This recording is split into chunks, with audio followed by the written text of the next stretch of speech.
आप सभी का धन्यवाद करता हूं कि आप सभी लोग जुड़े हुए हैं और पूरी शिद्दत के साथ जुड़ के इस प्रोसेस को सुन रहे हैं और समझ रहे हैं। जैसा कि डीजी सर ने पहले ही बोला था कि जब हम क्लासरूम में काम करते हैं तो एक शिक्षक को इस तरीके से काम करना चाहिए कि पूरी की पूरी प्रक्रिया जो है वो शिक्षक केंद्रित ना होकर बाल केंद्रित हो जाए। और उन्होंने एक बड़ी अच्छी बात कही कि इस तरीके के रिश्ते होने चाहिए शिक्षक और बच्चों के बीच में कि वो आत्मीयता लगातार प्रगाढ़ हो और उसके एग्जाम्पल दिए जाए ना। तो मैं भी इसी तरीके से सोच रहा था कि जब हम काम करते हैं तो उसके पहले कुछ बुनियादी बातों पर ध्यान देना चाहिए।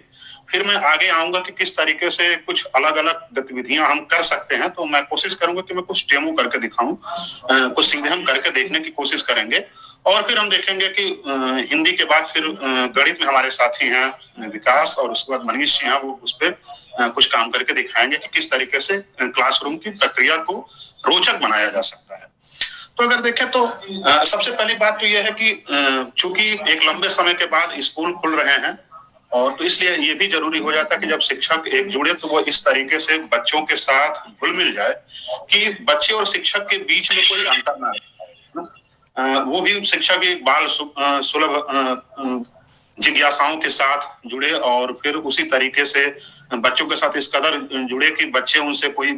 थोड़ा भी डर ना हो, लगाव बढ़ता रहे। और शिक्षक का व्यवहार कुछ इस तरीके से होना चाहिए कि अगर शिक्षक मान लीजिए कभी क्लासरूम में नहीं आते तो बच्चे उनका इंतजार करें, ना कि शिक्षक कई बार होता है कि शिक्षक नहीं आते तो बच्चे मस्ती करते हैं और खुशियां मनाते हैं। तो इस तरीके का नहीं होना चाहिए। लगातार बच्चे इंतजार करें कि ठीक है, अगर सर नहीं आ रहे हैं तो फिर हमारा नुकसान हो सकता है, और वो थोड़ा सा इंतजार करें और बात करें। कुछ और बुनियादी बातों पे ध्यान देना चाहिए, जैसे कुछ जब हम इस पूरे प्रोसेस को देखते हैं कि सीखने सिखाने की प्रक्रिया किस तरीके से बेहतर की जा सकती है, तो कुछ इस तरीके की रणनीतियों पे भी काम कर सकते हैं। जैसे एक हम ये कर सकते हैं, जब जब भी हम बात करते हैं कि बच्चों के सीखने के लिए आवश्यक चीजें क्या हैं, तो उसको देखने के लिए हम ये कर सकते हैं कि पहले तो बच्चों को सीखने के लिए तैयार करना चाहिए। और जो भी पूरी प्रक्रिया हो, जितने भी प्रोसेसेस हम क्लासरूम में करते हैं, तो हम ये करें कि सभी बच्चों की सक्रिय भागीदारी हो। कई बार ऐसा होता है हमारे क्लासरूम में कि कुछ बच्चे एक्टिवली पार्टिसिपेट करते हैं, कुछ बच्चे पीछे छूट जाते हैं। लेकिन एक बेहतर शिक्षक वही होता है जब वो काम कर रहा होता है तो उसमें सारे बच्चों को एक साथ लेके काम करने की योजना वो बनाता है। दूसरा है कि शिक्षक हर बार जब भी क्लासरूम में जाए तो जो शिक्षण की रणनीतियां होती हैं वो हर बार उसकी बदलती रहती हैं बच्चों के अनुभव के आधार पर, और बच्चे कहां तक पहुंचे हैं, किस लेवल तक उन्होंने किस स्तर तक सीख रखा है, उसके आधार पर वो लगातार अपनी रणनीतियों पर बदलाव करता रहे तो कुछ कारगर होता है। एक और कर सकते हैं कि जब भी हम क्लासरूम में जाएं तो इस तरीके का हो कि समता आधारित क्लासरूम की हम बात करते हैं, उसमें सबसे पहला विश्वास तो शिक्षक का ये होना चाहिए कि हमारे क्लास में जितने भी बच्चे आए हैं वो सारे के सारे बच्चे सीख सकते हैं चीजों को। और बच्चों को अगर हम मान लीजिए लैंग्वेज की बात कर रहे हैं तो भाषा की कक्षा में हम इस तरीके से शामिल करें और सौहार्दपूर्ण वातावरण बनाने की कोशिश करें। एक और इम्पोर्टेंट प्रोसेस है, इसके बाद मैं आगे कुछ प्रक्रियाओं को करके दिखाने की कोशिश करूंगा कि जब भी आप भाषा की क्लास में काम करें या अमूमन जब शिक्षक एक क्लासरूम में जाता है तो पहला काम खास करके शुरुआती कक्षाओं में, जिसकी हम इतने लंबे समय से बात कर रहे हैं मिशन प्रेरणा के अंतर्गत की सारे बच्चों को उनके अपेक्षित अधिगम स्तर तक पहुंचाना है, तो उसमें 2-3 स्टेप्स का ध्यान देना और बहुत ज्यादा जरूरी होता है। पहला होता है कि जब क्लास की शुरुआत हो तो शिक्षक कोई भी नया पाठ शुरू करने के पहले ये करे कि अपने मार्गदर्शन में शिक्षक जो है बच्चों को बताने की कोशिश करे कि ये कहानी है, कविता है या चित्र पे चर्चा है, तो पहले वो अपने गाइडेंस में बच्चों को वो पढ़ाने की कोशिश करें। दूसरा फिर ये होता है कि जब हम गाइडेंस में पढ़ाते हैं फिर हम बच्चों को ये मौका दें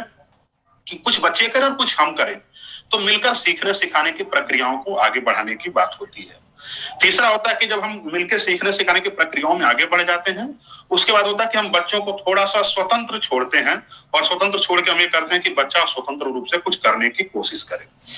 अब आते हैं, जैसा जूही ने भी बोला था कि जब एक लंबे समय के बाद स्कूल खुल रहे हैं तो सबसे पहले हमें जो काम करना होगा वो करना होगा कि हम बच्चों के साथ कुछ इस तरीके की एक्टिविटी करें जो बच्चों में सहजता को बढ़ाएं, है ना। तो उसके लिए कुछ एक्टिविटीज की जा सकती हैं। जैसे सबसे पहला काम जो है कि जब स्कूल खुला है, अभी कुछ बच्चे आ रहे हैं, अप्रैल से हो सकता है कि सारे बच्चे आए,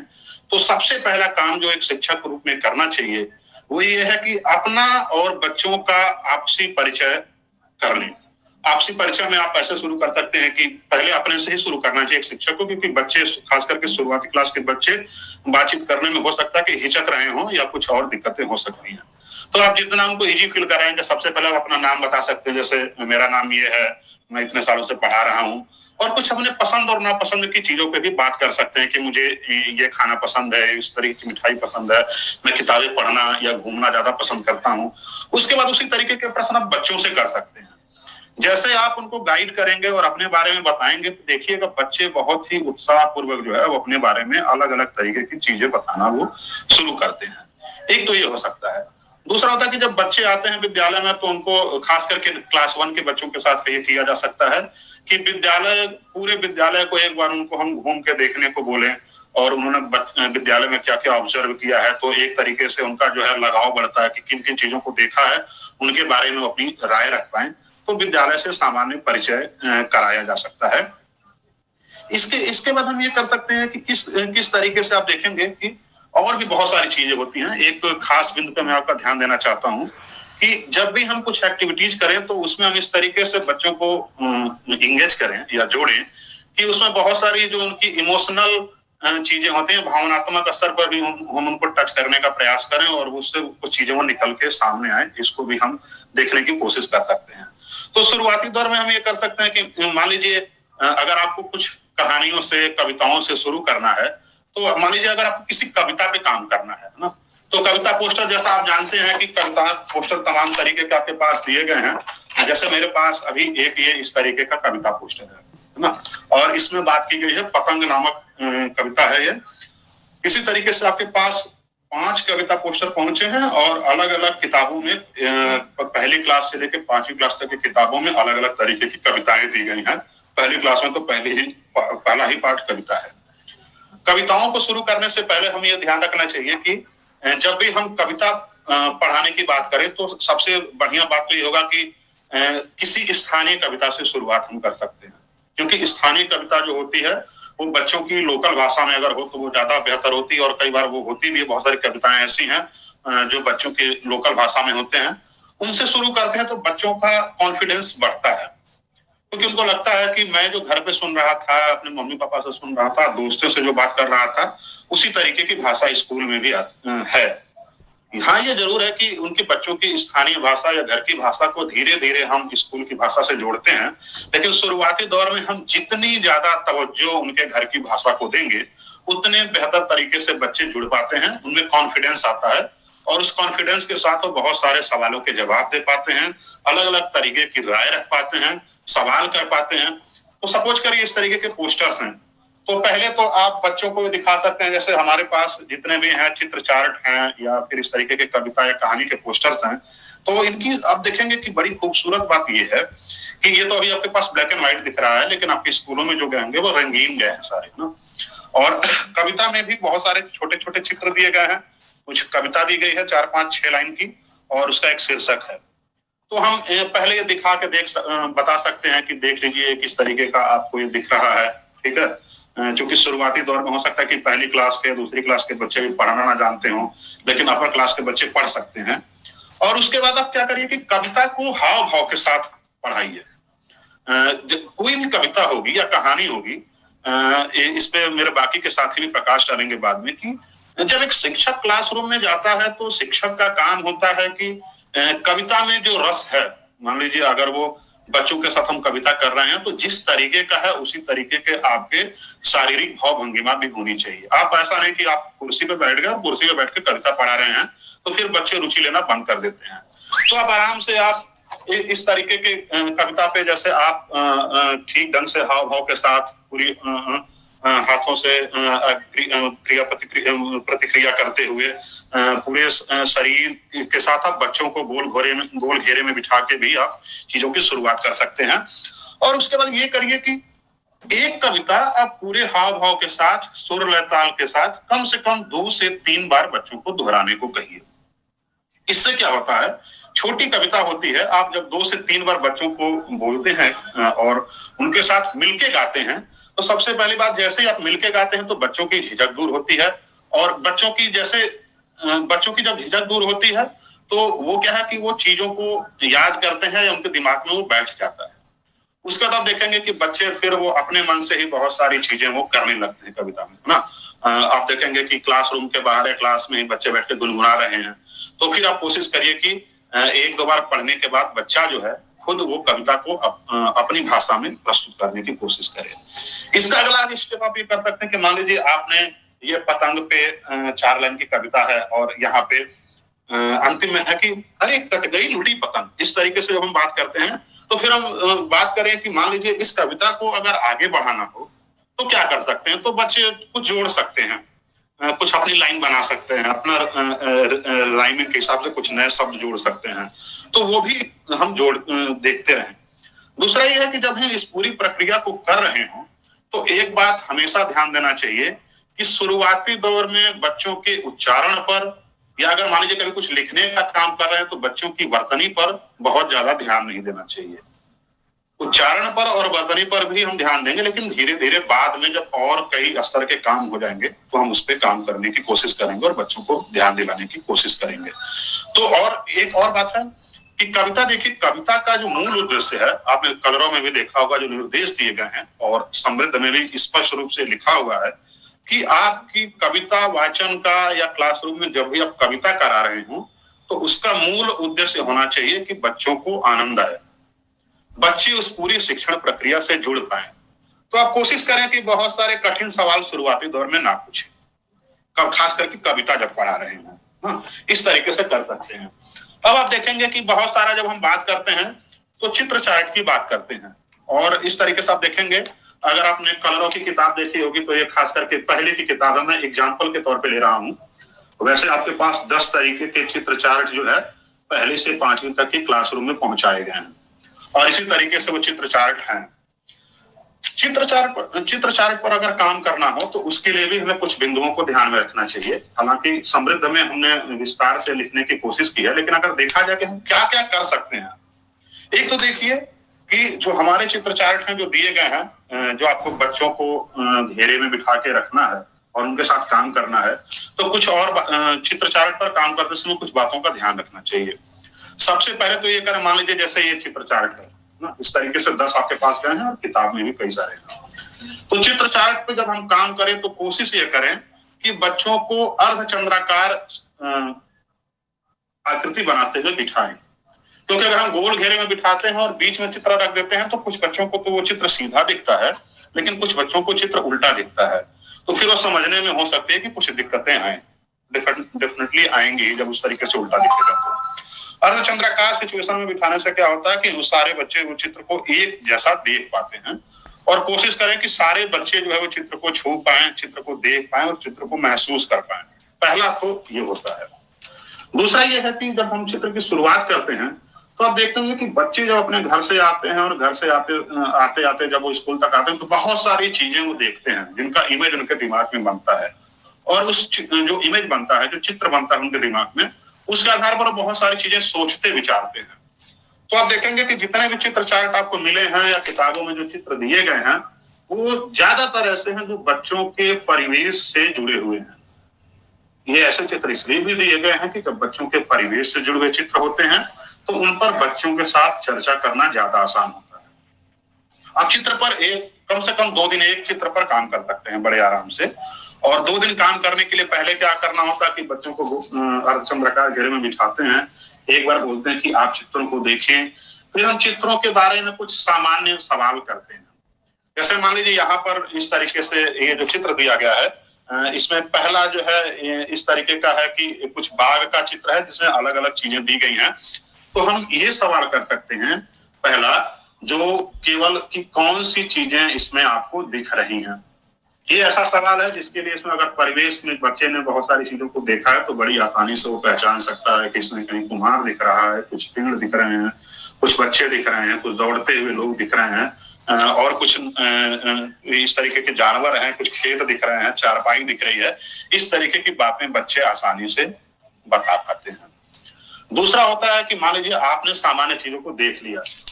और उन पर चर्चा कर ली, तो एक बार वो पूरे चित्र को सरसरी तौर पर जब देख लेते हैं तो दूसरी बार आप ये करिए कि आप चित्र को बच्चों के अनुभवों से जोड़ने की कोशिश करिए। दूसरा स्टेप ये होता है, पहले चित्र की सामान्य समझ पे काम कर ले, तो ऐसे अलग अलग चित्रों पर आपके सवाल अलग अलग हो सकते हैं, लेकिन पहली बार में सवाल ऐसे ही करें जिनका वो वस्तुनिष्ठ उत्तर दे पाए, मतलब जिनके बारे में वो केवल देख के और सीधे सीधे बता सके। इस तरीके के आपको सवाल बनाने पड़ेंगे, सवाल सोचने पड़ेंगे। दूसरा, जब हम बच्चों के अनुभवों से जोड़ के देखने की बात करते हैं तो हम ये बात कर सकते हैं कि चारपाई आपने इसमें अगर कहाँ देखी है, झूला आपने कब देखा है, झूला कहाँ देखा है, किस समय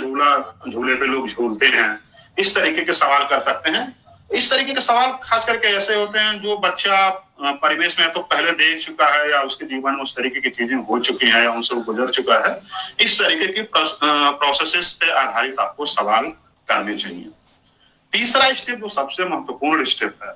और यही देखेंगे कि जो भाषा के उच्च स्तरीय कौशल हैं जिनके विकास पर ये काम करने की हम बात करते हैं, तो वो बहुत ज्यादा जरूरी होता है, जिसमें हम तर्क करने की बात करते हैं, प्रश्न करने की बात करते हैं, विश्लेषण करने की बात करते हैं, या किसी चित्र विशेष पर अपनी राय एक दो शब्दों में रखने की बात करते हैं।